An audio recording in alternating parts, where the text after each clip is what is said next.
శుక్లాంబరధరం విష్ణుం శశివర్ణం చతుర్భుజం ప్రసన్నవదనం ధ్యాయేత్ సర్వవిఘ్నోపశాంతయే అని స్వామివారికి నమస్కారం చేసుకుని మనము వ్యాస భాగవతంలో 4వ అధ్యాయంలో ఉన్న ధ్రువోపాఖ్యానంలో కథంతా పక్కన పెట్టి అక్కడున్న వస్తువుని అర్థం చేసుకోవడానికి సమన్వయం చేసుకోవడానికి ప్రయత్నం చేస్తూ ఉన్నాము. పోయిన వారము కర్మ చూసాము, ఇవాళ ఉపాసన చూడాలి. అయితే కర్మ ఉండగా ఉపాసన ఎందుకు? ఈ రెండిటికి తేడా ఏమి? ఫలితాలేమి? ఎవరు దేన్ని ఆచరిస్తారు? ఎందుకు? అని ముందు చూసుకుందాము. ఇప్పుడు కర్మలో ఇనీషియల్‌గా ఇక్కడ చెప్పినవన్నీ ఏవున్నాయంటే, మన నారదుల వారు ఉపదేశం మొదలుపెట్టినప్పటి నుంచి ముఖ్యంగా 3 విషయాలు చెప్పారు. ఒక్కటేంటంటే, ఈ మానావమానాలు, శీతోష్ణాలు, సుఖదుఖాలు, ఏదో ఇష్టానిష్టాలు అన్న వికల్పాలన్నీ ఉన్నాయి అని అనిపించేవన్నీ మోహం వల్లే తప్ప వేరే కారణమేమీ లేదు. అందుకని నువ్వు ఇది మోహం అని తెలుసుకో. ఉన్నదాంతో తృప్తిగా ఉండు. ఆ తర్వాత నీకన్నా పైన ఉన్న వాళ్ళని చూసి సంతోషించు. నీకన్నా తక్కువ ఉన్న వాళ్ళని చూసి దయతో ఉండు. నీకు సమానంగా ఉన్న వాళ్ళతో స్నేహంగా ఉండు. గుణాల వల్ల కర్మలు జరుగుతున్నాయని చూసుకుని వాటిలో తగులుకోకుండా ఉండు అని ఇవన్నీ చెప్తారు. ఎందుకు ఇవన్నీ అంటే చిత్తశుద్ధి కోసము అని చెప్తారు. ఈ రకంగా కర్మను కర్మయోగంలాగా చేయాలి అంటే చాలా కష్టం. మనం కర్మలు చేయగలము. కానీ కర్మలను యోగంలాగా చేయడం మాత్రం చాలా కష్టం. కర్మ చేయొచ్చు. పని చేయడం ఏం చాలా ఈజీ. అందరికీ చేతనవును. పని చేయడం చేతగాని వాడు ఎవడుండడు. ఏదో పని ఎప్పుడు ప్రతి వాళ్ళు చేస్తూ ఉంటారు. పని చేయకుండా కూర్చోవాడు ఒక్కడు ఉండడు అర్జున అని చెప్పారాయన భగవద్గీతలో. పని చేయకుండా ఎప్పుడు ఎవడు ఒక్క క్షణం కూడా జాతు నతిష్ఠతి అని చెప్పారు. కాబట్టి అసలది కుదరదు. కర్మలు ప్రతివాడు చేస్తూనే ఉంటాడు. అయితే కర్మను కర్మ యోగంగా చేయాలంటే ఇదిగో ఇట్లా ఇంతవరకు చెప్పినట్టు ప్రయత్నం చేయాల. చాలా కష్టము. ఎందుకు? కర్మలు చేస్తున్నారంటేనే వాళ్ళు కోరికలతో చేస్తారు. కోరికలతో చేస్తే మోహాలుంటాయి, భయాలుంటాయి, వస్తాయో రావో అన్న తాపాలుంటాయి. ఆ తాపాలను తగ్గించుకుని, మోహాలు తగ్గించుకుని కర్మలు చెయ్యాలి అంటే కోరికలు లేకుండా చెయ్యాలి. అది చాలా కష్టం కర్మల్ని కోరికలు లేకుండా చెయ్యడము. పైగా కర్మలను కర్తృత్వ భావన లేకుండా చేయడం అసలు కష్టం. నేను చేస్తున్నానన్న భావన లేకుండా చెయ్యరు ఎవరైనా సరే. ఆటోమేటిక్‌గా నేను చేస్తున్నాను. నేను చేస్తే దానికి ఇదొకటొస్తుంది, ఇంతొస్తుంది, ఇప్పుడొస్తుంది ఏంటో. వచ్చిందంటే నేను దాంతో ఇది చేస్తాను, ఇట్లా సుఖపడతాను, ఇట్లా అనుభవిస్తానని ఏంటో చెప్పుకుంటారు ప్రతి వాళ్ళు. అది లేకపోతే ఈ 2 కట్ చేసామంటే కర్తృత్వం, భోక్తృత్వం కట్ చేసామంటే కర్మ చేయడానికి దుఃఖమొస్తుంది. అసలు అట్లా కూర్చోలేరు కాబట్టి ఈ రెండిటితోటే చేస్తూ ఉంటారు ప్రజలు. అందుకని ఆ కర్మ చేస్తున్న సమయంలో దాన్ని కర్మ యోగంగా మార్చుకుని చెయ్యమంటే చెయ్యడం చేతగాదు. రెండో విషయం ఏంటంటే, ఆ కర్మలు చేస్తూ ఉన్నప్పుడు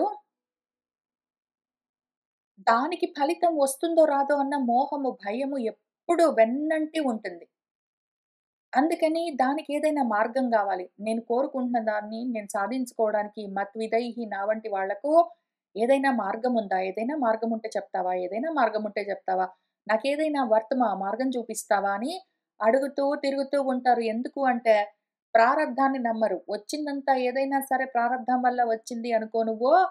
అనుకోని దైవోపసాదితం అనుకో, సంతోషంగా ఉండు అంటే, ఆహా! అనుకోబుద్ధి గాదు. తావన్మాత్రేన ఏదైతే దైవోపసాదితంగా వస్తుందో తావన్మాత్రేన పరితుష్యేత్ చెయ్యండి అంటే చేయడం కష్టం. చేయబుద్ధి గాదు. ప్రారబ్ధం మీద భారం మోపి, దేవుడి మీద భారం మోపి, ప్రారబ్ధం వల్ల ఇట్లా జరుగుతుంది అని అనుకోని, అయితే అయిందిలే అనుకోని పట్టించుకోకుండా కర్మలు మాత్రం చేస్తూ పోవాలి అంటే దానికి చాలా ఎక్కువగా జ్ఞానం గావాలి. అట్లా ఒప్పుకోబుద్ధి గాదు. ప్రారబ్ధం వల్ల జరుగుతుందిలే, జరిగేది జరుగుతుంది అని ఊరికనే కూర్చోబుద్ధి గాదు ఎవరికీ. తెలుగులోనే గాదు, దేవుడి మీద భారం వేసి అట్లా కూర్చుంటామండి మనము? మన ప్రయత్నం, మానవ ప్రయత్నం మనం జేయాలి గదా మరి! పురుష ప్రయత్నం ఉండాలి గదా! అని మనం తెలుగులో ఎట్లా జెప్పుకుంటామో, సంస్కృత పదాలన్నీ వాడుకుంటూ, అట్లానే ఇంగ్లీష్‌లో గూడా you can't leave anything to chance. You have to take your fate into your own hands అని ఇంగ్లీష్‌లో గూడా జెప్తారు. అన్ని భాషల్లో జెప్తారు. కాబట్టి మనకు మనం చేస్తున్న కర్మల మీద, వాటి వల్ల వచ్చే ఫలితాల మీద కంట్రోల్ కావాలి. లేకపోతే చాలా అధైర్యపడతాము. చాలా అప్‌సెట్ అవుతాము. డిప్రెస్ అవుతాము. అందుకని మనం కర్మలైతే ఎట్లో ఒకట జేస్తాం గానీ, ఫలితాలు మన చేతిలో ఉండవు గాబట్టి, ఫలితాలని కూడా ఇన్‌ఫ్లుయెన్స్ చేయడానికి ఏదో విధంగా వాటిని మన కంట్రోల్‌లోకి తెచ్చుకోవడానికి మార్గం గావాలి. అది మనం అడుగుతాం. ఏదైనా మార్గం ఉందా? నేను కోరుకున్నది సాధించడానికి మార్గం ఉందా? అని అడుగుతూ ఉంటాము. అటువంటప్పుడు వచ్చిన దాంతో సుఖంగా, సంతోషంగా, శాంతిగా ఉండు. ఈ తాపాలన్నీ పెట్టుకోకు అని చెప్తే వినబుద్ధి గాదు. అందుకని గూడా కర్మను కర్మయోగంగా చేయబుద్దవ్వదు. అసలా గుణం ఒప్పుకోదు. ఆ తర్వాత ఆటోమేటిక్‌గా గుణాలతో ఉండి కర్మలు చేస్తూ ఫలితాల మీద ఆశలతో ఉన్నవాళ్ళు, దాన్ని ఏదో విధంగా సాధించాలని కోరుకుంటూ ఉన్న వాళ్లకు, నీ ప్రయత్నం నువ్వు చెయ్యి, నీకు వచ్చేది నీకొస్తుంది అంటే వాళ్ళకది రుచించదు. నా ప్రయత్నం నేను చేస్తాను. కానీ నాకు గ్యారంటీగా వచ్చే మార్గం ఉందా అని అడుగుతూ ఉన్నప్పుడు, సరే దేవుడున్నాడు. నువ్వు దేవుడి మీద భారం వేసి చేశావంటే జరుగుతుంది అంటే కూడా ఒప్పుకోరు. ఎందుకు అంటే, వాళ్ళ సొంత ప్రయత్నానికి వాళ్ళెంత కావాలనుకుంటున్నారో, ఏమి కావాలనుకుంటున్నారో అది రావాలి, రావాలని కోరుకుంటారు. ప్రారబ్ధానుసారంగా వస్తుంది అంటే నమ్మబుద్దవ్వదు. ఒప్పుకోబుద్ధి గాదు మనసుకి. దేవుడున్నాడు, దేవుడే చూసుకుంటాడు అంటే కూడా భారం మొత్తం అక్కడ దేవుడి మీద ఉంచి, కర్మ మాత్రం జేసుకుంటూ వెళ్ళిపోవాలంటే మళ్ళీ అది కర్మయోగంగా చేయాలి. అది కూడా ఒప్పుకోబుద్దవ్వదు. అట్లాంటప్పుడు నువ్వు ఈ పని చేశావనుకో, దేవుడు చాలా సంతోషించి, నువ్వు ఏది కోరుకుంటావో అది ఇస్తాడు అని చెప్తారు.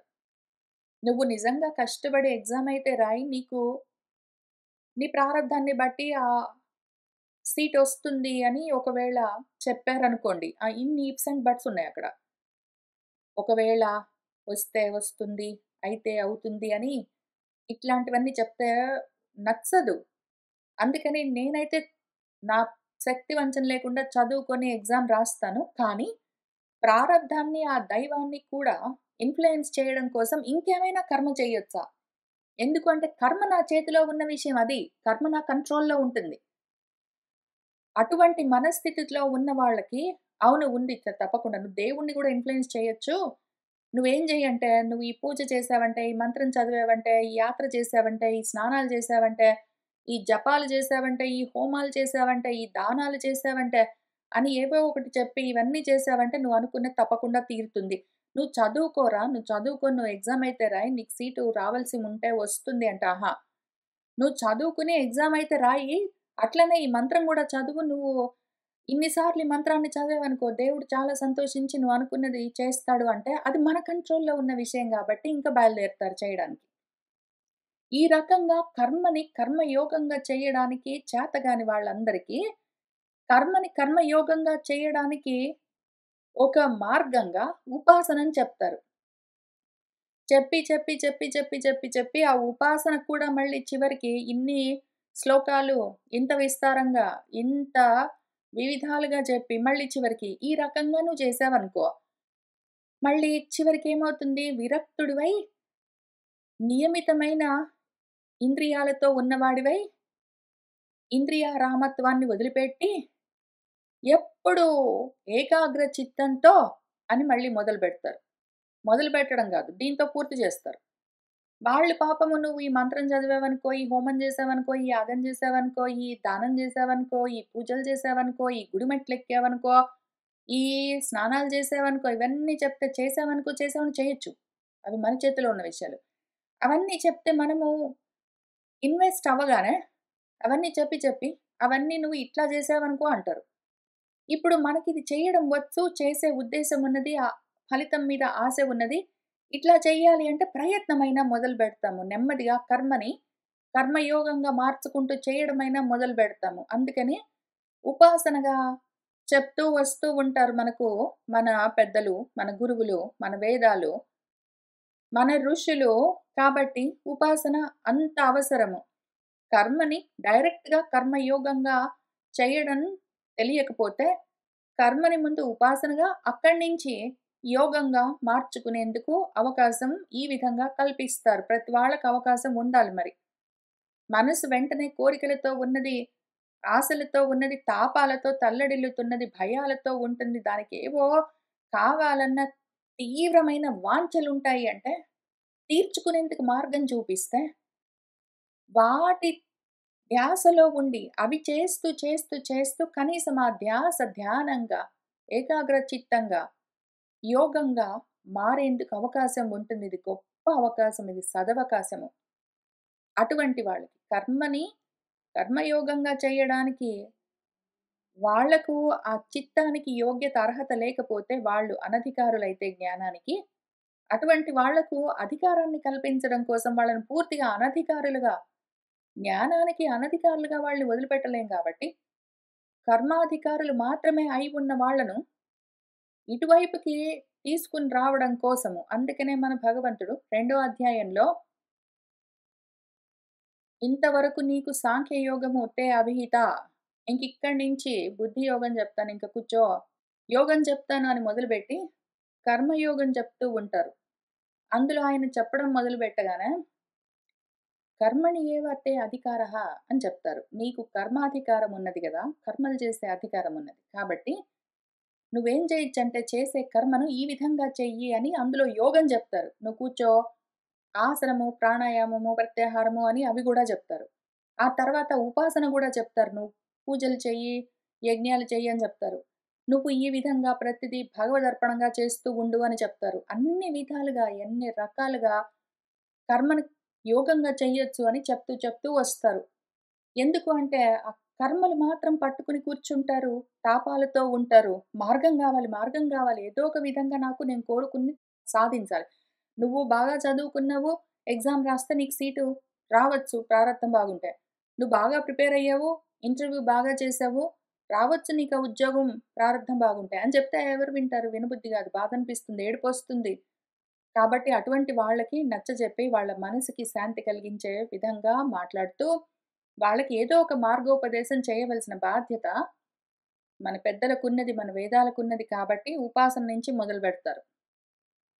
అందుకని ఇప్పుడు కర్మని కర్మగానే చేసుకుంటూ పోతూ ఉన్నవాళ్ళు, ఆ కర్మల వల్ల కోరుకున్న ఫలితాలు రాక దుఃఖిస్తున్న వాళ్ళు, తాపత్రయాలతో తపిస్తున్న వాళ్ళ కోసము నాకేదైనా దారుందా? ఏదైనా మార్గముందా? నేను కోరుకున్నది సాధించేందుకు ఏదైనా మార్గముందా? అని వెతుకుతున్న వాళ్లకు ఉపాసనను చూపిస్తారు. ఇప్పుడు ఈ ఉపాసనను చూసుకుంటూ వెళ్దాము. నారదుల వారు మళ్ళీ గురువుగారు ఈ ఉపాసనను ఈ మార్గంలో కర్మాధికారంతో ఉన్నవాళ్ళు కర్మణి ఏవతే అధికారః అని భగవంతుడు చెప్తూ, మళ్ళీ అక్కడ గూడా వెంటనే అంతను అక్కడికి ఆపలేదు. కర్మాధికారంతో ఉన్న వాళ్ళకి ఉపదేశం మొదలుబెడుతూ ఆయన ముందు ఐడెంటిఫై చేశారు. వీళ్ళందరూ కర్మాధికారులు. కర్మలు మాత్రం చేయగలరు. వాళ్ళకంతే అధికారం ఉన్నది. జ్ఞానానికి అధికారం లేకుండా ఉన్నారు వాళ్ళు. అందుకని వీళ్ళకేం చేద్దాము అని ఆయన అక్కడి నుంచి సెక్షన్ మొదలుపెట్టుకుంటూ మొత్తం ప్రకరణము. కర్మణి ఏవ అధికారహతే అన్నాక ఊరుకోకుండా వెంటనే దానికి రూల్స్ చెప్తారు. మా ఫలేషు కదాచన ఎప్పుడు ఫలితం మీద ఆశ పెట్టుకోకు. తర్వాత మా కర్మ ఫల హేతుర్భూః ఎప్పుడైనా సరే కర్మ ఫలానికి నేను కారణము అనుకోకు. మాటే సంగోస్తు అకర్మణి కర్మలు చేయకుండా మానుకోకు. అసలు చేయకుండా మానుకోకు. ఎందుకు అంటే ఫలితం మీద ఆశ పెట్టుకోకు. కర్మ నా వల్లే జరిగిందనుకోకు. అంటే అయితే ఇంక చేయడం ఎందుకు? ఫలితం మీద ఆశ లేకపోతే ఏమైనా రాకపోతే మరెందుకు చేయడం పని అని ఊరుకోకు. అని మళ్ళీ అది గూడా జెప్పి, ఇన్ని విషయాలు కలిపి చెప్తూ కర్మాధికారులకు ఇంకాయన మార్గోపదేశం చేస్తారు. ఏమైనా మార్గముందా? ఏమైనా మార్గముందా నాకు? ఒక సాధువర్త్మ ఒక మంచి మార్గముందా? అంటే ఉంటుంది మరి. కూర్చో చెప్తాను అని చెప్తారింకక్కడి నుంచి. అటువంటి వాళ్ళకి భగవంతుడు భగవద్గీతలో చేసిన ఉపదేశమే మళ్ళీ ఇక్కడ ఈ గురువు గారి రూపంలో గూడా చేస్తూ ఉంటారు. జనన్యా అభిహితః పంథాః సహ వై నిశ్రేయసస్య తే భగవాన్ వాసుదేవః తం భజ తత్ ప్రణవనాత్మన. సరే, నేను ఎగ్జామ్ అయితే రాస్తాను. నాకు సీటొచ్చే మార్గం ఉందా దేవుడా? ప్లీజ్ దేవుడా, ప్లీజ్ దేవుడా, ప్లీజ్ నాకా సీటొచ్చేందుకు ఏదైనా మార్గం చూపిస్తావా? ఏదో ఇంటర్వ్యూకెళ్ళొచ్చాను దేవుడా, ప్లీజ్ నాకా ఉద్యోగం వచ్చేటట్టు చూస్తావా? ప్లీజ్ ఆ ఉద్యోగం వచ్చేటట్టు చూస్తావా? అని ఇట్లాంటివి ఏవైనా ఉంటే, దానికితే నీకు ఆ నిశ్రేయసము నువ్వు కోరుకుంది సాధించాలంటే, నీకు నీ పెద్దలు చెప్పిన పంథాహ మార్గం ఏదుందో అదే ఒకటే మార్గం. ఇంక చాలా మార్గాలు లేవు. ఒకటే మార్గం. భగవాన్ వాసుదేవః దేవుడే నీకు మార్గం. ఏ దిక్కు లేని వాడికి దేవుడే దిక్కు. నీకదే దారి. కాబట్టి భజ వెళ్ళు. దేవుడి దగ్గరికి వెళ్ళు. ప్రవణాత్మన నీ మనస్సు అటువైపుకి వంచు. దేవుడి మీద పెట్టు. నీ మనసుని దేవుడి మీద పెట్టు. ఆయనే నీకు మార్గం చూపిస్తాడు. అయితే మనసు దేవుడి మీద ఎట్లా లగ్నం చెయ్యాలి అంటే, నేను కొన్ని పద్ధతులు చెప్తాను. నువ్వు ఇట్లా చేసావంటే నీ మనసు భగవంతుడి మీద లగ్నమవుతుంది. దాంతో భగవంతుడు చాలా సంతోషించాడంటే నువ్వు కోరుకున్నది తీరుస్తాడు. ధర్మ, అర్థ, కామ, మోక్షాఖ్యం యః ఇచ్చేత్ శ్రేయః ఆత్మనః ఏకం ఏవ హరేః తత్ర కారణం పాదసేవనం. ఆత్మనః శ్రేయః తనకు మంచి జరగాలని ఎవడైతే ఇచ్చేత్ కోరుకుంటాడో, ఏదైనా ఉంటుంది. నాకు ధర్మం కావాలి, అర్థం కావాలి, కామం కావాలి, మోక్షం కావాలని ఏవైనా కోరికలుండొచ్చు. ఏ కోరిక ఉన్నా సరే, మార్గం ఒకటే, భగవంతుడే మార్గం. ఏకం ఏవ ఒక్కటే. హరేః పాదసేవనం ఏవ. భగవంతుణ్ణి సేవించావనుకో, నువ్వు కోరుకున్న ధర్మార్థ కామాలు ఏదైనా సరే, నీకు డబ్బులు కావాలా? ఉద్యోగం కావాలా? సీటు కావాలా? పెళ్లి కావాలా? పిల్లలు కావాలా? ఇల్లు కావాలా? కారు కావాలా? ప్రమోషన్ కావాలా? ఏది కావాలన్నా సరే, నువ్వు ఏది కోరుకుంటే అది, మోక్షంతో సహా ప్రతి దానికి మార్గము ఒక్కడే ఉన్నాడు భగవంతుడు. ఆ దేవుడిని నువ్వు సేవించావనుకో, ఆయన సంతోషించి నీకు కోరుకున్నదల్లా ఇస్తాడు. అనుమానం లేదు. తత్తాత గచ్చ భద్రంతే యమునాయాః తటం శుచి పుణ్యం మధువనం యత్ర సాన్నిధ్యం నిత్యదా హరేః. తాత నాయన కాబట్టి గచ్చ వెళ్ళు. ఏ భద్రం నీకంతా మంచే జరుగుతుంది. అనుమానం లేదు. నీకంతా మంచే జరుగుతుంది. దేవుణ్ణి నమ్ముకున్నావు. ఎందుకు జరగదు? నువ్వు కోరుకున్నదంతా జరుగుతుంది. అందుకని నువ్వేం చెయ్యి అంటే యోగా ప్రాక్టీస్ చెయ్యి. యోగా చెయ్యి. నువ్వు మెడిటేషన్ చెయ్యి. ధ్యానం చేసావనుకో, ఆ ధ్యానంలో భగవంతుడు నీ మనసులో ఉన్నవాడు, నీ మనసులో ఉన్న కోరికను తెలుసుకొని తీరుస్తాడు. కాబట్టి మెడిటేషన్ ప్రాక్టీస్ చెయ్యి. యోగా ప్రాక్టీస్ చెయ్యి. నువ్వేం చెయ్యి అంటే శుచి అయిన యమునా తటానికి వెళ్ళు. పుణ్యకరమైన ఒక మధువనం చూసుకో. భగవంతుడు ఎప్పుడూ ఉండే ఒక ప్లేస్ ప్రశాంతంగా, శాంతిగా ఉన్న ఒక ప్రదేశం చూసుకో. మళ్ళీ ఇదే విషయము మన భగవంతుడు భగవద్గీతలో గూడా ఒక శుచౌ దేశే అని చెప్తారు. ఒక ప్రశాంతమైన, శుచి అయిన ప్రదేశంలో నువ్వు కూర్చో అని ఇంక అక్కడి నుంచి ఎత్తుగా లేకుండా, మరి నేలగా లేకుండా ఒకటి ఆసనాన్ని ఏర్పాటు జేసుకో అని చెప్తారు. అట్లా మెడిటేషన్‌కి ముందు ఒక ప్లేస్‌ని చూసుకోవాలి. ఒక టైం చూసుకోవాలి. మాటి మాటికి మార్చడానికి వీల్లేదు. మళ్ళీ ఇదే విషయం చాలా విస్తారంగా, విస్తృతంగా మన పతంజలి మహర్షి గూడా మన యోగ సూత్రాల్లో చెప్తూ వచ్చారు. ఏ విధంగా, ఎక్కడ, ఎటువంటి ఆసనాన్ని ఏర్పాటు చేసుకోవాలి, ఏమి అని. అవన్నీ చూసుకొని, మనం గూడా మన కోరికలున్నాయి మరి తీరాలి. చాలా కోరికలున్నాయి. మనం ప్రయత్నము మానవ ప్రయత్నంగా చేయగలిగినవన్నీ చేసి చదువుకోవాలి, ఎగ్జామ్‌కి రాయాలి అంటే చేస్తాము. ఉద్యోగానికి అంటే మళ్ళీ ప్రిపేర్ అవుతాము. ఇంక ఏవి కావాలో అవి ఒక ఇల్లు కావాలి అంటే దానికి డబ్బులు తయారు చేసుకుంటాము. డాక్యుమెంట్స్ ప్రిపేర్ చేసుకుంటాము. మనం చేయవలసినవన్నీ చేస్తూ, కానీ భగవంతుడిని కూడా మనకు అనుకూలంగా ఉండే విధంగా చేసుకోవడం కోసము మెడిటేషన్ ప్రతిరోజు పొద్దున్న లేచో, సాయంత్రం లేచో, ఆఫీస్ నుంచి ఇంటికొచ్చాకో ఏదో ఒక టైంలో మనము చేయవలసి ఉంటుంది. మాటిమాటికి మనస్సు స్థిరంగా ఉండడం కోసము ప్రయత్నం చేస్తున్నాం కాబట్టి, మాటిమాటికి ప్రతిరోజు రోజొక ప్రదేశంలో కూర్చొని, రోజొక టైంలో కూర్చొని అట్లా చేయకుండా, ప్రతిరోజు ఒకే టైంలో, ఒకే ప్లేస్‌లో కూర్చోవడము. కొంచెం ప్రశాంతంగా ఎవ్వరూ లేని చోట ఏకాంతంగా ఉన్న ప్రదేశంలో సెల్ ఫోన్స్ అవన్నీ కట్ చేసి, ఇంటర్నెట్ అవన్నీ చూసుకోకుండా, శబ్దాలన్నీ తక్కువగా ఉన్న ప్రదేశంలో ఇట్లా కూర్చొని, ఇంకా ఆ రకంగా మనము ధ్యానము, మెడిటేషన్ చేయడం కోసం ప్రిపేర్ అవ్వాలి. ఇంకా అక్కడికే అయిపోలేదు. ప్లేస్ ఒకటి డిసైడ్ చేసుకున్నాక ఇంట్లో వాళ్ళకి గూడా చెప్పుకోవాలి. నేను ఇవాల్టి నుంచి కొన్ని రోజులు ఒక 40 డేస్, 3 మంత్స్ ఎన్ని రోజులో ఒక 2 రోజులు, 10 డేసో ఎంతో కొంత. ఇన్ని రోజులు నేను మెడిటేషన్ చేసుకుంటున్నాను. నన్ను డిస్టర్బ్ చేయొద్దని చెప్పుకోవాలి. ఎందుకంటే మళ్ళీ ఏ రకమైన ఔట్‌సైడ్ డిస్టర్బెన్సెస్ ఉండకూడదు గాబట్టి. అందుకని. ఆ ఇంటరప్షన్స్ అన్నీ లేకుండా, డిస్టర్బెన్సెస్ లేకుండా ఒక ప్లేస్ చూసుకున్నాక, ఇంకా ప్రతిరోజు ఏం చెయ్యాలంటే, స్నాత్వా అనుసవనం తస్మిన్ కాళింద్యాః సలిలే శివే కృత్వా ఉచితాని నివసన్ ఆత్మనః కల్పిత ఆసనః. ప్రతిరోజు ఏ కాలం అనుకుంటావో ఆ టైంలో స్నానం చేసి ఫ్రెష్ అప్ అయ్యి, కొంచెం వదులుగా కాటన్ వస్త్రాలేమైనా ఉంటే వాటిని శుద్ధమైన వాటిని, శుభ్రమైన వాటిని ధరించి, టైట్‌గా ఉన్నవో అట్లాంటివన్నీ గాకుండా, కొంచెము తిని ఏదైనా ఎందుకంటే తినకుండా కూర్చుంటే ఆకలి వేస్తూ ఉంటే అట్లా చేయడం కష్టము. ఎక్కువగా తిన్నామంటే నిద్రొస్తుంది. అట్లానే ఒకవేళ అలసిపోయి వచ్చి మెడిటేషన్ చేయడానికి కూర్చుంటే నిద్రొస్తుంది. ఇవన్నీ గాకుండా చూసుకో. ఫ్రెష్‌గా స్నానం చెయ్యి. మంచి బట్టలు వేసుకో. ఉంటే కాళింది నది దగ్గర చెయ్యి. లేకపోతే నదులు లేకపోతే ఇంట్లో చెయ్యి. ఏదో ఒకటి స్నానం చెయ్యి. చేసిన తర్వాత ఉచితంగా నీకు తగిన విధంగా అంటే మరీ భగవద్గీతలో భగవంతుడు చెప్పినట్టు మరీ ఎత్తుగా గాకుండా, మరీ నేలబారుగా గాకుండా, మరీ మెత్తగా గాకుండా, మరీ గుచ్చుకోకుండా, గట్టిగా లేకుండా ఉన్న ఒక మంచి ఉచితమైన ఆసనాన్ని కల్పించుకో. తర్వాత ప్రాణాయామేన త్రివృత ప్రాణేంద్రియ మనోమలం శనైః యుధస్య అభిధ్యాయేత్ మనసా గురుణా గురుం. ఇంకా ప్రాణాయామము. ఆసనం అయిపోయింది గదా!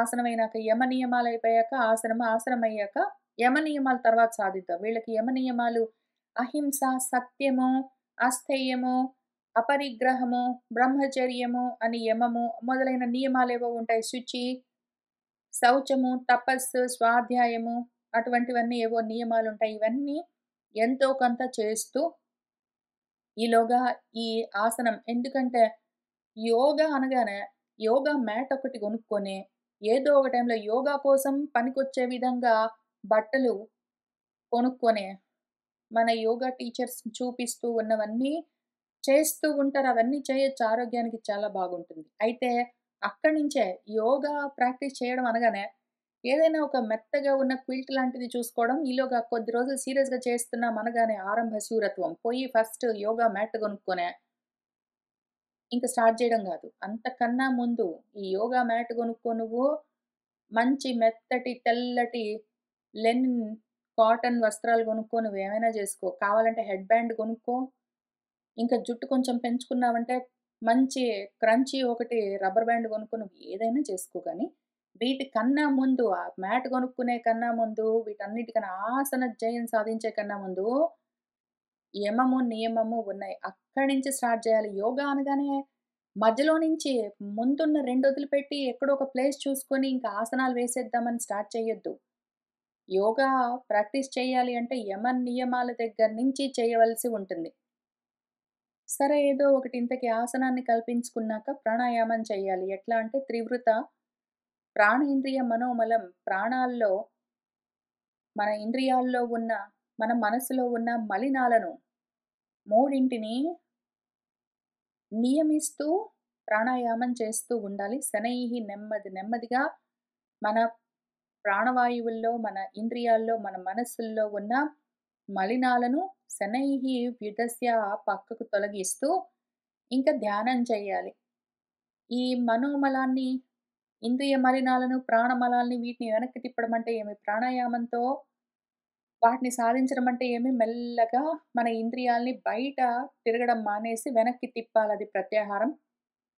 శనైః వ్యుదస్య అంటే ప్రత్యాహారం చెప్తున్నారు. ఆ తర్వాత ధ్యానం మొదలుపెట్టాలి. ఎట్లా అంటే గురుణః మనసా బాగా గురి ఉండాలి. గురి అయిన మనసుతో, అంత ఫోకస్‌తో ఆ గురువు పైన, జగద్గురువు పైన లేదా ఆ పెద్దవాడు లేదా దేవుడు ఎవరైనా సరే ఎవరనుకుంటున్నావో నువ్వు మనసులో ఆ ధ్యాన వస్తువు, దానిపైన మనసుని నిలబెట్టి ధ్యానం చేయవలసి ఉంటుంది.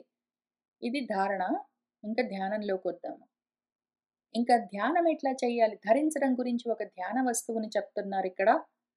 ప్రసాదాభిముఖం శశ్వత్ ప్రసన్న వదన ఈక్షణం సునాసం సుభ్రువం చారు కపోలం సురసుందరం తరుణం రమణీయాంగం అరుణ ఓష్ట ఈక్షణ అధరం ప్రణతాశ్రయణం నృమ్ణం శరణ్యం కరుణార్ణవం శ్రీవత్సాంకం ఘనశ్యామం పురుషం వనమాలినం శంఖచక్ర గదాపద్మైః అభివ్యక్త చతుర్భుజం కిరీటినం కుండలినం కేయూరవలయాన్వితం కౌస్తుభాభరణగ్రీవం పీతకౌసేయవాససం కాంచీకలాపపర్యస్తం లసత్కాంచన నూపురం దర్శనీయతమం శాంతం మనోనయనవర్ధనం పద్భ్యాం నఖమణిశ్రేణ్యా విలసద్భ్యాం సమర్చతాం హృత్పద్మకర్ణికాధిష్ణ్యం ఆక్రమ్య ఆత్మని అవస్థితం స్మయమానం అభిధ్యాయేత్ సానురాగ అవలోకనం నియతేన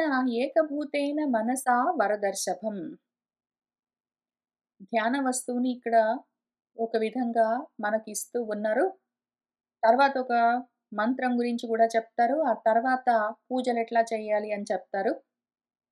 ఇవన్నీ మనము మనస, వచస, కర్మణ చేయవలసినవి మూడింటిని చెప్తారు. ఈ ధ్యాన వస్తువు ఇక్కడ ఒకటి చెప్తున్నారు. దాన్ని నేను చెప్పుకుంటూ వెళ్తాను. ఇంతకుముందు కూడా చూసుకున్నాం మనం చాలా సార్లు. భాగవతం నిండా ఉంటాయి. అయితే ఇవే కాక మీకు మనసులో ఏ భగవన్మూర్తి కావాలని కోరుకుంటున్నారో ఆ మూర్తిని మీరు మనసులో ధ్యానం చేయొచ్చు. ఇక్కడ ఉన్నది ఇట్లానే పట్టుకోవాలని రూల్ లేదు. మీరు మెడిటేషన్ ధ్యానం చేస్తూ ఉన్న సమయంలో మీ కోరిక తీరడానికి మీ మనసులో రాముడంటే నమ్మకం చాలా ఎక్కువ ఉందనుకోండి. మనసు ఏ మూర్తిని నమ్మితే ఆ రూపము. రాముడంటే మీకు చాలా ఎక్కువ నమ్మకం ఉన్నది. ఆయన తప్పకుండా మీ వెంటే ఉంటాడు. మీ కోరికలు తీరుస్తాడు అంటే ఆయన రూపాన్ని ధ్యానం చేయండి. లేదా కృష్ణుల వారు ఆయన కూడా ధ్యానం చేస్తూ ఉన్న మూర్తులు చాలా చోట్ల కనిపిస్తాయి. పోనీ ఆ విధంగానైనా మనసులో పెట్టుకోండి. లేదా కృష్ణుల వారు అర్జునుడికి ఉపదేశం చేస్తుందైనా మనసులో పెట్టుకోండి. లేదా విష్ణుమూర్తిని పెట్టుకోండి. లేదా పరమేశ్వరుడిని పెట్టండి. లేదా అమ్మవారిని పెట్టుకోండి.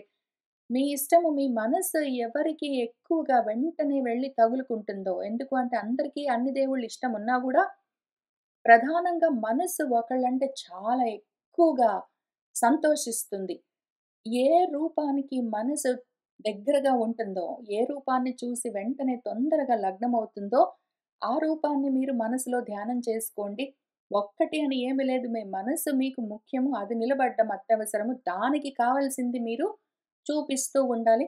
ఇక్కడ ఉన్నది నేను చెప్తూ వెళ్తాను. ప్రసన్నమైన ముఖంతో ఉన్న ఎప్పుడూ ప్రసన్నంగా ఉన్న ముఖము, కన్నులతో ఉన్న మీ వైపు తిరిగి చూస్తూ ఉన్న చక్కటి ముక్కుతో, చక్కటి కనుబొమలతో, అందమైన బుగ్గలతో, ఇంకా అసలు దేవతల్లోనే మహాసుందరంగా ఉన్న ఒక సౌందర్యమూర్తిని మనసులో ధ్యానం చేయండి. తరుణ వయసులో ఉన్న, రమణీయమైన శరీరంతో ఉన్న, ఎర్రటి ఎరుపెక్కిన పెదవులతో, చూపులతో, ఓష్టం అంటే పై పెదవి, అధరం అంటే కింద పెదవి, కన్నులతో నమస్కారం చేస్తున్న వాళ్లకు ఆశ్రయమై ఉన్న, నృమ్ణం నాకెంతో ఆనందాన్ని కలిగిస్తూ ఉన్న, నాకు శరణమైన, కరుణార్ణవమైన, దయా సాగరమై ఉన్న ఒక రూపాన్ని మనసులో ధ్యానం చేసుకోండి. లేదా మీకు ఏ విధంగా ఇష్టమైతే అట్లా. కృష్ణుడు దోగాడుతూ వస్తూ ఉన్నాడు, వెన్న తింటూ ఉన్నాడు. ఆ మూర్తి మీ మనసుని తొందరగా పట్టుకుంటుందంటే పోనీ ఆ మూర్తి. లేదా సీతారాములు కలిసి ఉన్నప్పుడు మనసు దాంతో కూడి ఉంటుంది అంటే ఆ విధంగా. ఆంజనేయ స్వామి అంటే మీకు ఎక్కువగా నమ్మకం ఉన్నది. ఆయన మీకోసం ఉన్నాడంటే ఆయనను. వినాయక స్వామి ఎవరైనా సరే మీకు ఎవరు కావాలంటే ఆ మూర్తిని. ఇక్కడ ఒకటి చెప్తున్నది నేను చెప్తున్నాను. శ్రీవత్సాంకం శ్రీవత్సమన్న చిహ్నమున్న ఘనమైన శ్యామల వర్ణంలో ఉన్న ఆ పురుషుణ్ణి వనమాలికలతో ఉన్నవాణ్ణి శంఖము, చక్రము, గద, పద్మాలతో 4 భుజాలతో దర్శనమిస్తూ ఉన్నవాణ్ణి. కిరీటాలు, కుండలాలు, కేయూరాలు, వలయాలు, కంకణాలు, కౌస్తుభ హారాలు అవన్నీ ధరించిన వాణ్ణి. పచ్చటి పట్టు వస్త్రాన్ని ధరించిన వాణ్ణి. కాంచీ కలాపము నడుముకు వడ్డాణం పెట్టుకుని ఉన్నవాణ్ణి. లసత్ కాంచర నూపురం ఆయన పాదాలకు గజ్జెలు పెట్టుకున్నారు. అవి ఘల్లు ఘల్లుమని వినిపిస్తున్నాయని. దర్శనీయతమం అసలు చూడడానికి ఎంత అందమైన మూర్తి, మీకు ఎంత అందమైన మూర్తి, ఎంత సుందరమైన మూర్తి కావాలంటే అటువంటి మూర్తి. శాంతమైన మూర్తి. నా మనసుకు, నా నయనాలకు, కన్నులకు ఆనందాన్ని వృద్ధి కలిగించే మూర్తి. ఆయన పాదాలెట్లా ఉన్నాయి అంటే, పాదాలకున్న నఖములు గోర్లు మణులలాగా ప్రకాశిస్తుంటే, ఆ వరసలన్నీ విలసిస్తుంటే, వాటితో నా హృదయమంతా ప్రకాశిస్తూ ఉంటే, నా హృత్పద్మ కర్ణికల్లో, నా హృదయ కమలంలో మధ్యలో దాన్ని ఆక్రమించుకుని నా మనసులో నివసిస్తూ ఉన్నవాడు, స్మయమానం ఎప్పుడూ నవ్వుతూ నన్నే చూస్తూ ఉన్నవాణ్ణి, సా అనురాగ అవలోకనం అనురాగంతో కూడిన చూపులతో నన్ను నవ్వుతూ చూస్తూ ఉన్నవాణ్ణి. ఆ వరదర్శభం ఎందుకు అంటే ఇంతకీ నేను కోరికలతో ఉన్నాను. ఇహం కావాలో, పరం కావాలో అని కోరికలతో ఉన్నాను కాబట్టి, నాకు వరాలను ప్రదానం చేసే వాళ్ళలోకే శ్రేష్ఠుడైన వాణ్ణి.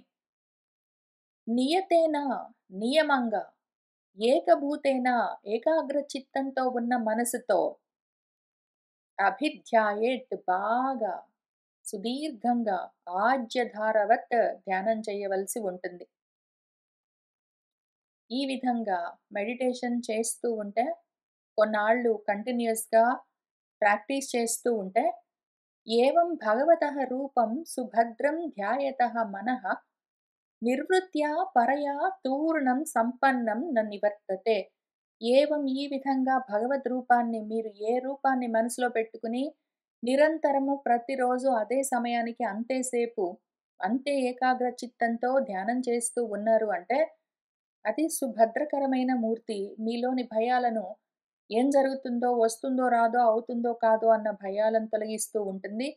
ఆ రకంగా మనసు ధ్యానిస్తూ ఉంటే, ఆ మనసు ఏం చేస్తుందంటే తూర్ణం ఇంక తొందరలోనే మీరు మొదలుపెట్టాక కొన్ని రోజులకే ఒక వారమో, 10 రోజులో, ఒక 2 వారాలో, 40 రోజులో ఎంతో కొంత కొన్ని రోజులకి, కొన్ని వారాలకి, కొన్ని నెలలకి పరయా నివృత్త్యా సంపన్నం. ఇంకా పరమ నివృత్తితోటి మిగిలిన వాటి మీద దానికి ఆలోచన తగ్గుతుంది. ఈ రుచి పెరిగిందంటే, లోపలికి చూసుకోవడం అలవాటై, లోపల ఆనందాన్ని రుచి చూస్తూ ఉంటే మనసు, బయట విషయాలు ఇంకా కొంచెం ఎక్కువగా పట్టించుకోవడం తగ్గించుకుంటూ పోతుంది.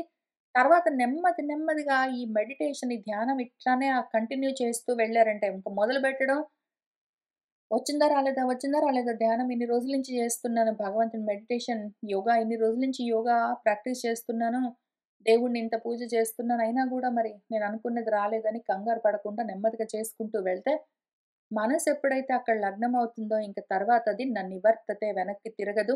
ఇది మనకు ముఖ్యము. ఉపాసన వల్ల రావలసిన, కలగవలసిన మెడిటేషన్ వల్ల, యోగా ప్రాక్టీస్ వల్ల మనకు రావాల్సిన ముఖ్యమైన ఫలితము. మనసు పరమ నివృత్తితోటి పరమ శాంతిగా ఉండాలి. నివృత్తి అంటే శాంతి, ఆనందం. దానికి ఆ పరమ శాంతి, పరమానందము అర్థం తెలిసిందంటే, ఆ రుచి కలిగిందంటే, లోపల శాంతిగా ఉన్నది అంటే, ఇంకది మళ్ళీ వెనక్కి తిరిగి రాగూడదు. అది అంతవరకు. అక్కడికి ఆ స్థితికొచ్చిందాకా మనం యోగా ప్రాక్టీస్ చేయాలి. యోగా ప్రాక్టీస్ మొదలుపెట్టి కొన్ని రోజులకి మధ్యలో ఆ యోగా మ్యాట్ ఎత్తిపెట్టి దాన్ని అక్కడ పైన అటకెక్కించి తర్వాత యోగా బట్టల్ని జనరల్‌గా ఇంక దీన్ని ఇటు మార్చి ఏదో జాగింగ్ కోసం వాడుకుని ఇంకా తర్వాత అసలు అది ఇది మొత్తం వదిలిపెట్టి ఇంకా ఎటో వేరే పనులలో పడిపోకుండా ఓపిక చేసుకుని ఇనీషియల్‌గా ప్రయత్నం మీద చేస్తూ ఉంటే గూడా కొన్నాళ్ళకి అందులో రుచి తెలిసింది అంటే ఆ తర్వాత మనస్సు పరమ నివృత్తితోటి, పరమానందంతోటి నిండుతూ ఉన్నది అంటే, రుచి కలుగుతూ ఉన్నది అంటే వెనక్కి తిరగకుండా ఉంటుంది. ఇది అవసరము. ఇంత దాకా వచ్చిందాకా మనసుకి మనం ఓపిక చేసుకొని ప్రయత్నం మీద అభ్యాసం చేయించాలి. ఇంకింత వరకొచ్చాక మనము ధ్యానంతోటి మెడిటేషన్ పూర్తి చేసిన తర్వాత అది నడుస్తూ ఉండగా దాని మధ్యలో ఆపేయొద్దు. పూర్తి చేసామనగానే ఇంకా అయిపోయిందనుకోవద్దు. దాన్నట్లా కంటిన్యూ చేస్తూ ఇప్పుడు జపము. ఎందుకు అంటే యోగా ప్రాక్టీస్ అంతా అయింది గదా! ఇప్పుడు మాటలతో జపం ఎట్లా చేయాలి చూద్దాము. మనసుతో ధ్యానం అయింది గదా! మనసయిపోయాక ఎందుకు అంటే అటువంటి మనహ అని చెప్పుకున్నాము. మనసుతో ధ్యానం చేశాక, నోటితో జపం ఎట్లా చేయాలి అని ఇంకా ఇక్కడి నుంచి చూపిస్తున్నారు. ఎందుకంటే 3 కరణాలు. మనకు త్రికరణాలున్నాయి. మనసు, మాట, చేత అని. చేతులు మన శరీరంతో చేస్తాం. అవి తర్వాత చెప్తారు. ఇప్పుడు మాటలతో కూడా మనం ఎట్లా దీన్ని సాధన చేయాలి, అభ్యాసం ప్రాక్టీస్ చేయాలని చూపిస్తున్నారు. కాబట్టి దానికి జపము. నోరేం చేస్తుందంటే జపిస్తుంది. ఏదో ఒకటి అంటుంటుంది కాబట్టి నోటికి జపం ఎట్లా చేయాలని చూపిస్తున్నారు. జప్యః చ పరమః గుహ్యః శ్రూయతాం మే నృపాత్మజ. యం సప్తరాత్రం ప్రపఠన్ పుమాన్ పశ్యతి ఖేచరాన్. ఇంకా లాభం చూపించాలి. ఏదో ఒక లాభము. జపం చేస్తూ ఉంటే నీకీ లాభాలు కలుగుతూ ఉంటాయి. నువ్విట్లా చేశావనుకో నీకీ లాభమొస్తుంది అని చూపిస్తూ ఉండాలి. కాబట్టి ఫలశ్రుతితో సహా చెప్తూ ఉన్నారు ఈ జపం ఎట్లా చేయాలి ఏమి అని. ఓ నృపాత్మజ మే శ్రూయతాం నేను చెప్తాను విను. పరమ గుహ్యః పరమ రహస్యం ఇది. ఒక జపము ఎట్లా చేయాలో చెప్తాను.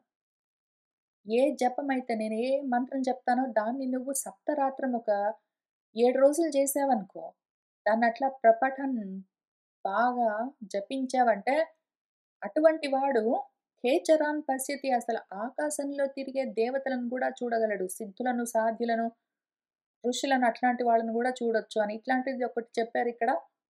మన పతంజలి మహర్షి అందులో గూడా చాలా సిద్ధులు చెప్పారు. చాలా సిద్ధులు. ఇంకేవేవో చెప్పారాయన. అసలందులో ముఖ్యంగా ఒక 8 రకాలుంటాయి. ఏదో వశీకరణము మొదలైనవన్నీ. వాటిని పక్కన బెట్టినా గూడా ఇంకా చాలా జెప్పారు. బలం గావాలా నీకు? ఆంజనేయ స్వామంత బలమొస్తుంది. నీకింకా ఏంటో కావాలా? అవన్నీ గూడా వస్తాయని చెప్పుకుంటూ వచ్చారు. కాక మన పురాణాల్లో గూడా చాలా చెప్తారు. ఇక్కడ ఈ పురాణంలో ఇక్కడ మన భాగవతంలో ఈ ధ్రువోపాఖ్యానంలో ఒకటి చెప్తున్నారు. నువ్వు 7 రోజులు చేశావనుకో నీకు ఆకాశంలో తిరిగేవాళ్ళు కనిపిస్తారు. ఆకాశంలో తిరిగేవాళ్ళంటే అదృశ్యంగా తిరిగేవాళ్ళు దేవతలు, ఋషులు, సాధ్యులు, సిద్ధులు వాళ్ళందరూ కనిపిస్తారు. గంధర్వులు వాళ్ళు అని. ఇంకేవైనా చాలా వస్తాయి. అసలు నువ్వైతే జపము అంత సిన్సియర్‌గా మామూలుగా పఠనం గాదు. ప్రపఠనము చేయాలి. గట్టిగా జపించావంటే ఇంక దాన్ని బట్టి నువ్వు ఎంత జపం చేస్తావో దాన్ని బట్టి అంత లాభాలుంటాయి. మంత్రేణానేన దేవస్య కుర్యాద్ ద్రవ్యమయీం బుధః సపర్యాం వివిధైః ద్రవ్యైః దేశకాల విభాగవిద్. ఇంకా అనేన మంత్రేణ ఇదిగో పట్టు ఈ మంత్రము అని చెప్తారు. చాలా మంత్రాలున్నాయి మనకి. చాలా మంత్రాలున్నాయి. వేదంలోనే ఎన్నో మంత్రాలున్నాయి. కాక మన స్తోత్రాల్లో చాలా మంత్రాలిస్తారు. మనకు విష్ణు సహస్రనామము, శివ సహస్రనామము, లలితా సహస్రనామాల్లో గూడా చాలా మంత్రాలున్నాయి. ఆ మంత్రాలు ఏవైనా తీసుకుని గురువుగారు ఉపదేశం చేస్తారు మరి.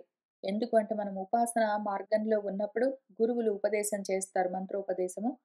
ఆ మంత్రం ఏదున్నదో దాన్ని తీసుకుని ఇంకా ఈ విధంగా జపం చేస్తూ ఉండాలి. ఇది వాచికము. ఇంకా కాయికము. శరీరంతో చేసేవి ఉన్నాయి గదా! మూడో కరణము. దాంతో ఏం చెయ్యాలంటే బుధుడు ఈ మార్గంలో ఉన్నవాడు ఈ ఉపాసనను ఎందుకంటే ఇది గూడా విద్య గదా! ఈ విద్యతో ఈ ఉపాసనను చేస్తున్న ఎందుకంటే పలాని దేవత గురించిన విద్య, జ్ఞానం ఉంటుంది. ఆ దేవతా జ్ఞానంతో ఉన్నవాడు ఆ ఉపాసన మార్గంలో ఉన్న ఉపాసకుడు ఏం చెయ్యాలి అంటే ద్రవ్యమయీం ద్రవ్యాలు, పదార్థాలుంటాయి. ఏ దేవతని ఎట్లా ఉపాసన చేయాలి అని ఉంటాయి. శివుడికి బిల్వ దళాలుంటాయి. ఏదో వినాయకుడికి దర్భలుంటాయి. ఏదో విష్ణుమూర్తికి తులసి దళాలుంటాయి. ఆ విధంగా ఒక్కొక్క దేవతకి ఏ దేవత అంటే మనకు మనసు నిలబడుతుందో, ఆ దేవతకి సంబంధించిన ఉపాసన గురించి ఆ గురువులు మనకు మంత్రాన్ని ఉపదేశం చేస్తారు. వాళ్ళు ఏ ద్రవ్యాలు చెప్తారో, ఆ ద్రవ్యాలను తెచ్చుకుని, ఆ పదార్థాలతో వివిధైః ద్రవ్యైః రకరకాల ద్రవ్యాలతో సపర్యలు చేయవలసి ఉంటుంది. ఉపాసన చెయ్యాలి. ఏ దేశంలో చేయాలి? ఏ ప్రదేశంలో కూర్చోవాలి? ఏ వైపు తిరిగి ఉండాలి? ఏ కాలంలో చెయ్యాలి? అని ఇవన్నీ కూడా గురువులు చెప్తారు. వాళ్ళు చెప్పిన సమయంలో వాళ్ళు ఏ వారము, తిథి, నక్షత్రం అని చెప్తారో, ఏ ముహూర్తం అని చెప్తారో, ఏ ప్రదేశం అని చెప్తారో, ఏ వస్తువులతో ఈ ఉపాసన చేయవలసి ఉంటుందో, పూజలు చేయవలసి ఉంటుందని చెప్తారో, అవన్నీ తెలుసుకొని చేయవలసి ఉంటుంది. ఎట్లా ఉంటుందంటే కొన్ని ద్రవ్యాలు ఇక్కడ చెప్తారు. సలిలైః శుచిభిః మాల్యైః వన్యైః మూలఫలాదిభిః శస్త అంకుర అంశుకైః చ అర్చేత్ తులస్యా ప్రియయా ప్రభుం. విష్ణుమూర్తిని ఉపాసన చేస్తున్న వాళ్ళేం చెయ్యొచ్చు? శుచిభిః సలిలైః స్వచ్ఛమైన, శుద్ధమైన జలాలు తీసుకొనొచ్చి అభిషేకాలు చేసి, వన్యైః మాల్యైః వనమాలలన్నీ అలంకరించి, కందమూలాలు, ఫలాలు అటువంటివన్నీ తీసుకొనొచ్చి నైవేద్యంగా సమర్పించి, ప్రశస్తమైన చక్కటి శ్రేష్టమైన అంకురములు, ఏవో ధాన్యాల్లో నుంచి వచ్చిన మొలకలు, వస్త్రద్వయము, వస్త్రయుగ్మం అంటాము అవన్నీ, ఉత్తరీయాలు, వాటితో పాటే యజ్ఞోపవీతాలు అని ఏవో చెప్తారు అవన్నీ. అట్లానే విష్ణుమూర్తికి ఇష్టమైన తులసి దళాలతో అర్చన చెయ్యొచ్చు.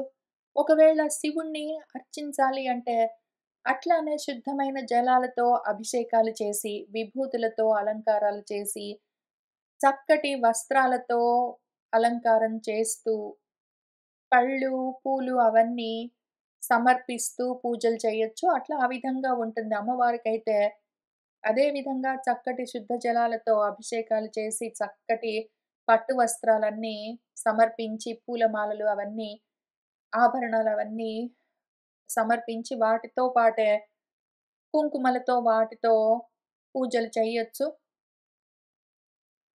ఇంతకీ చేస్తూ ఉన్న సమయంలో మరి ద్రవ్యాలైతే అన్నీ సమకూర్చుకున్నాము. మనకు మూర్తి కావాలి గదా! ఆ మూర్తులెట్లా ఉంటాయి అంటే లబ్ధ్వా ద్రవ్యమయీం అర్చాం క్షితి అంబు ఆదిషు వా అర్చయేత్ ఆభృతాత్మ మునిః శాంతః యతవాక్ మితవన్యభుక్. ద్రవ్యమయమైన అర్చామూర్తులను లబ్ధ్వా తెచ్చుకోవచ్చు.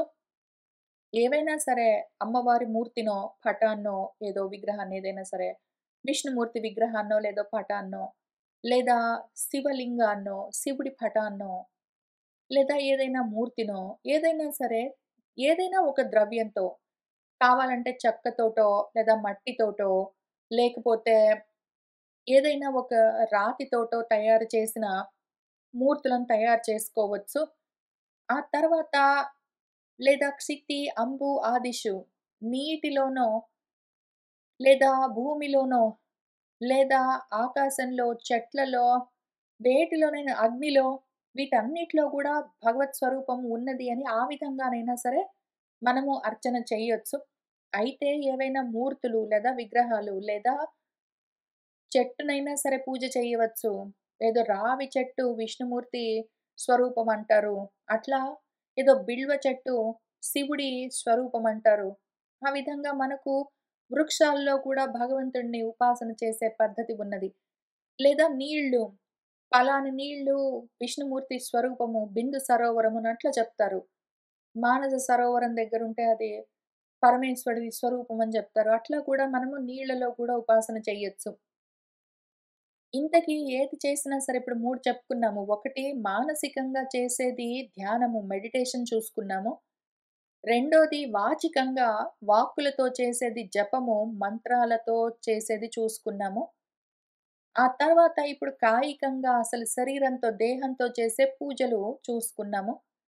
ఏది చేసినా సరే మనము ముని అయి చేయవలసి ఉంటుంది. మౌనంగా చెయ్యాలి. మనసులో కోరికలు తగ్గించుకుంటూ, మాటలు గూడా తగ్గిస్తూ, అవసరమైనంత వరకే మాట్లాడుతూ, ఆ విధంగా చేస్తూ ఉన్న పూజలు, జపాలు, ధ్యానాలు, మెడిటేషన్స్ అయినా సరే, లేదా పూజలు, ప్రేయర్స్ అయినా సరే, ఏవైనా సరే మనము తక్కువగా మాట్లాడుతూ, ఎక్కువగా కోరికలు పెట్టుకోకుండా చెయ్యాలి.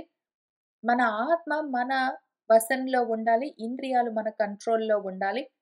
శాంతి ఉండాలి. మనశ్శాంతి లేకుండా కోపాలతో, కోరికలతో, తాపాలతో తపించిపోతూ జపాలు చేసినా అవి ఫలించవు. పూజలు చేసినా ఫలించవు. ధ్యానాలు చేసినా ఫలించవు. ధ్యానం చేస్తూ ఉన్న సమయంలో ఆఫీస్ విషయాలన్నీ గుర్తొచ్చాయి. ఎవరి మీదో కోపమొచ్చింది. లేదా ఏదో కోరిక గుర్తుకొచ్చింది. లేదా ఆకలేసింది. ఇవన్నీ పెట్టుకొని ధ్యానం చేస్తే కూడా మెడిటేషన్ పనిచేయదు. ఒకవైపు నోరుతో జపం చేస్తూనే మంత్రాలన్నీ చదువుతూనే ఒకవైపు మనసుతో ఏదేదో ఆలోచిస్తూ ఎవరి మీదో కోపాలన్నీ పెట్టుకుని ఏదో విషయం ఏదో మిరపకాయ బజ్జీ తినాలని ఆలోచించుకుంటూ ఇక్కడ నోటితో జపాలన్నీ చేస్తే పని చేయదు.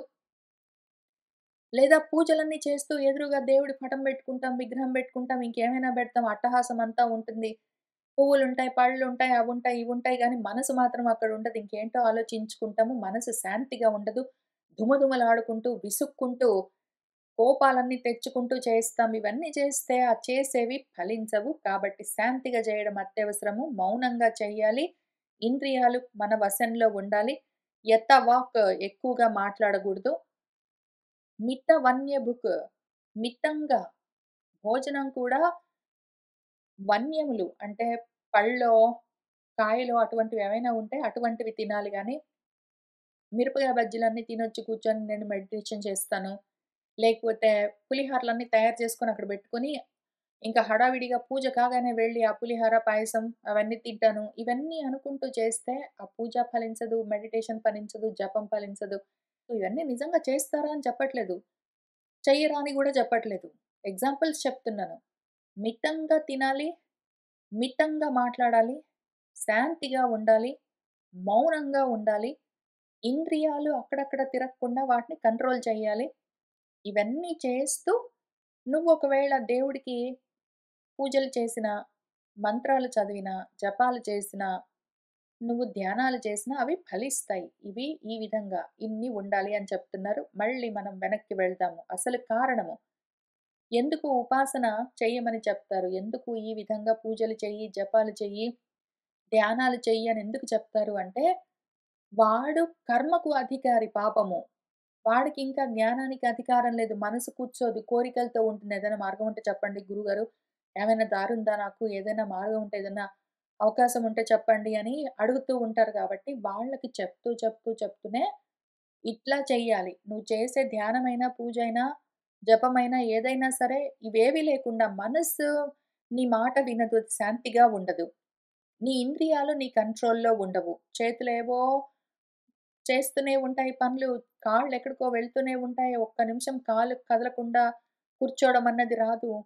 చేతులతో పనులు చేయకుండా ఒక క్షణం కూర్చోలేవు. కళ్ళేవో చూస్తుంటాయి, చెవులేవో వింటుంటాయి, నోరేదో మాట్లాడుతూ ఉంటుంది. మనసుకి శాంతి లేదు. ఈ రకంగా చేస్తే పని చేయదని చెప్తూ ఉంటారు. కాబట్టి ఇవన్నీ వాడు ఆ కోరిక ఫలిస్తుందన్న ఆశతో మొదలుపెట్టి చేస్తూ ఉంటే గూడా నెమ్మదిగా ఈ చిత్తశుద్ధి ఒకవైపు జరుగుతూనే ఉంటుంది. అయితే ఊరికినే అబద్ధాలు చెప్తున్నారా వీళ్ళంటే ఏమి గాదు. నిజమే చెప్తున్నారు.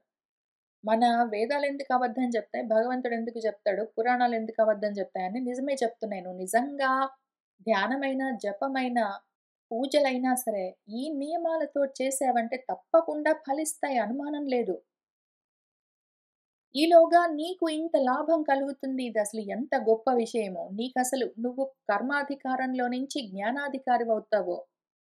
ఉత్తమాధికారివవుతావు నువ్వు. స్వేచ్ఛ అవతార చరితైః అచింత్య నిజ మాయయా కరిష్యతి ఉత్తమ శ్లోకః తధ్యాయేత్ హృదయంగమం. అనుమానం లేదు. అనుమానించొద్దు. సంశయాత్మ వినశ్యతి. ఈ రకంగా నిజంగా చేస్తే ఆభృతాత్మ మునిః శాంతః యతవాక్ మితవన్యభుక్ అయ్యి వాడు చెప్పిన విధంగా మనసుని లగ్నం చేసి సంతోషంగా, శాంతిగా ధ్యానము చేసిన, జపము చేసిన, పూజలు చేసిన తప్పకుండా ఫలిస్తాయి అని ఇక్కడ చెప్తూ ఉన్నారు. స్వేచ్ఛా అవతార చరితైః స్వేచ్ఛగా అవతారాలను తీసుకుని చారిత్రాలన్నీ, కర్మలన్నీ చేసి చూపిస్తూ ఉన్నవాణ్ణి అచింత్య నిజ మాయయా అసలు ఊహించడానికి కష్టము. అటువంటి తన మాయతో, అనూహ్యమైన తన స్వమాయతో స్వేచ్ఛగా అవతారాలు తీసుకుని ఏదైనా చేయగలిగిన వాడు ఉన్నాడు. ఇన్నింటిని నడిపిస్తున్నవాడు ఉన్నాడు. అన్నింటికి మూల కారణమైన వాడు ఉన్నాడు. నువ్వు చెప్తూ ఉన్నదాన్ని వింటూ ఉన్నాడు. నీకోసం ఏదైనా చెయ్యడానికి సిద్ధంగా ఉన్నాడు. ఆయన మీద మనసైతే లగ్నం చెయ్యి. నమ్మకంతో, పూనికతో, నిశ్చయంగా మనసక్కడ పెట్టయితే ఉంచు. ఆయన తన మాయతో స్వేచ్ఛగా అవతారాలు తీసుకుని ఇటువంటి అనూహ్యమైన కర్మలు చేయగలిగిన వాడు, మానుషాతీతమైన కర్మలన్నీ చేయగలిగిన వాడు. నువ్వనుకున్న చిన్న కోరిక తీర్చలేడా? నువ్వేమో పెద్ద కోరికలన్నీ కోరావా? చిన్న ఉద్యోగం కోరుకున్నావు, లేదా మెడికల్ సీట్ కోరుకున్నావు, లేతే ఏదో పెళ్లి కోరుకున్నావు, లేదా ఇల్లు కోరుకున్నావు. ఇంతే గదా! ఇంత మాత్రం చేయలేడు? తప్పకుండా చేస్తాడు.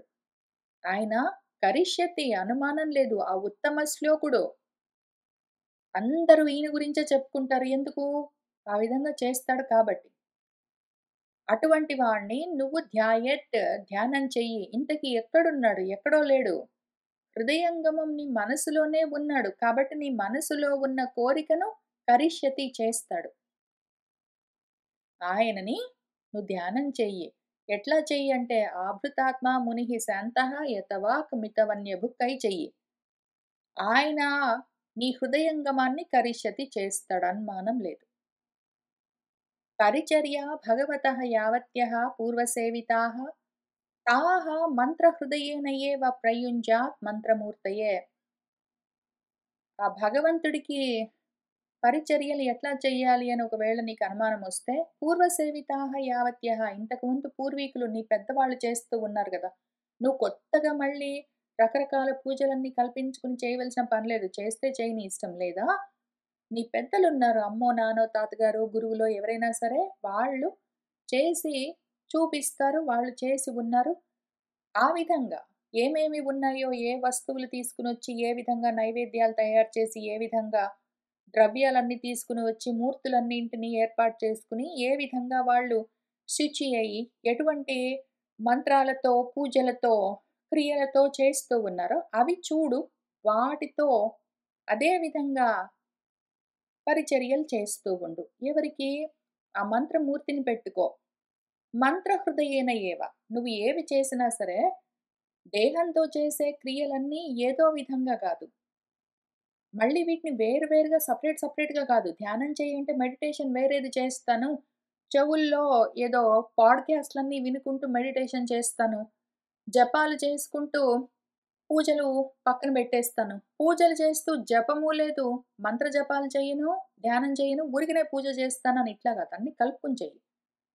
నువ్వు పూజ చేస్తూ ఉన్న సమయంలో యావత్యః పూర్వసేవితాః ఉన్నాయో వాటిని పెట్టుకొని భగవంతుడికి పరిచర్య చేస్తున్న సమయంలో మంత్రాన్ని హృదయంలో మననం చేస్తూ ఉండు.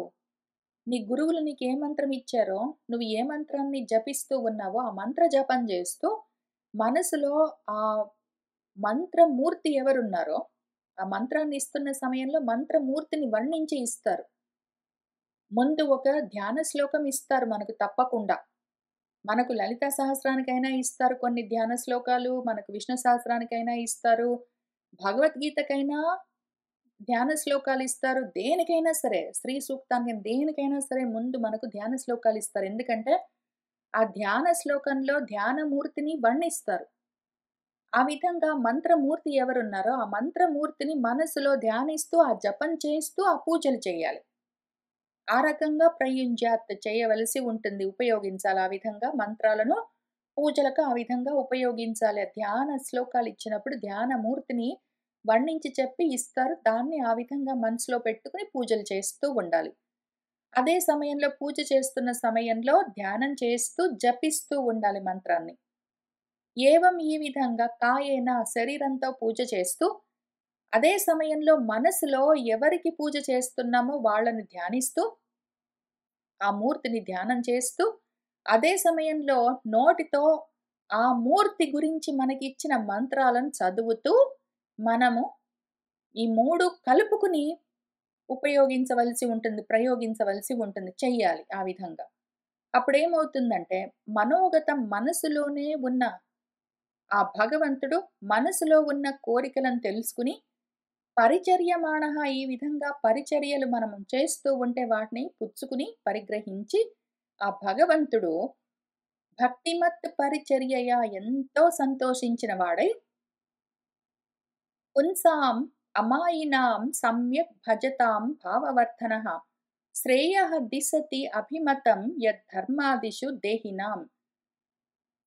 ఆ భావవర్ధనుడు నా మనసులోని భావాలను, కోరికలను వృద్ధి చేసి, ఆ తర్వాత వాటిని తీర్చుకునే మార్గాన్ని కూడా ఉపదేశించి, ఆ తర్వాత నాకు కోరుకున్న కోరికను నెరవేర్చేవాడెవరున్నాడో ఆయన పుంసాం మనుషులకు ఎవరైతే ఈ జపము, ధ్యానము, పూజలు 3 కలిపి కాయేన మనసా వచసా ఎవరైతే చేస్తూ ఉన్నారో పైన చెప్పుకున్న విధంగా ఆవృతాత్మ మునిః శాంతః యతవాక్ మితవన్యభుక్కై చేస్తే అటువంటి వాళ్లకు మాయ లేదు, కపటం లేదు, దేవుణ్ణి కూడా మోసం చేయాలని చూసే బుద్ధి లేదు. ఎందుకు అంటే దేవుణ్ణి కూడా మోసం చేయాలని ప్రయత్నం చేస్తే దేవుణ్ణి నువ్వు మోసం చేయలేవు గానీ, నిన్నే నువ్వు మోసం చేసుకుంటావు, ఆత్మద్రోహం చేసుకుంటావు. దేవుడు కళ్ళు కప్పి ఏమీ చేయలేము. ఎందుకంటే అక్కడే కూర్చున్నాడు. అక్కడి నుంచే అన్నీ చూస్తుంటాడు. అన్నీ తెలుసుకుంటూ ఉంటాడు. మాయ లేకుండా, కల్లా కపటం లేకుండా నిష్కపటంగా, అవక్రమైన బుద్ధితో ఉన్న మనుషులు ఆ విధంగా సమ్యక్ భజతాం సమగ్రంగా ఈ విధంగా చెప్పింది చెప్పినట్టు భజించాలి. అట్లా చేస్తూ ఉన్న వాళ్లకు అక్కడే కూర్చుని అన్నీ తెలుసుకుంటున్నవాడు ఆ దేహినాం ఆ దేహాల్లో ఉన్న వాళ్లకు వాళ్లకు ఏ అభిమతం ఉన్నదో, కోరిక ఉన్నదో, ధర్మం కావాలా, అర్థం కావాలా, డబ్బులు కావాలా, ఉద్యోగం కావాలా, ప్రమోషన్ కావాలా, లేకపోతే బోనస్ కావాలా, ఇంకేంటో కావాలా, ప్రాఫిట్స్ కావాలా, నీ కోరికేమి, ఏ అర్థం కావాలని నువ్వు ఏమి కోరుకుని చేస్తున్నావో, పోనీ మోక్షం కావాలా, ఏదైనా సరే ఏది కావాలి, ధర్మము ఆదిగా కలిగినవి చతుర్విధ పురుషార్థాల్లో ఏది కావాలని నీ అభిమతము కోరుకున్నదో దాన్ని, ఆ శ్రేయస్సును నువ్వు కోరుకున్న దాన్ని నీకు క్షేమం కలిగే విధంగా దిశతి తప్పకుండా ఇస్తాడు. అనుమానం లేదు, అనుమానించరాదు. ఒకవేళ ఇవన్నీ పనిచేసేవి కాకపోతే వేదం ఎందుకు చెప్తుంది? వాటిని భగవంతుడు వేదాలుగా మనకెందుకు ఇస్తాడు?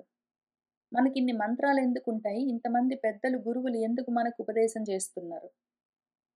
మనము కర్మ మాత్రమే కాకుండా కర్మయోగంగా చేస్తూ ఉంటే, కర్మకు మాత్రమే అధికారులమై నశించిపోకుండా జ్ఞానానికి కూడా అర్హత సాధిస్తాం, అది వేరే విషయం.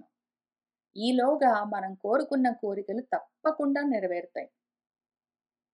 విరక్తః చ ఇంద్రియరతౌ భక్తియోగేన భూయసా తం నిరంతర భావేన భజేత అథ విముక్తయే.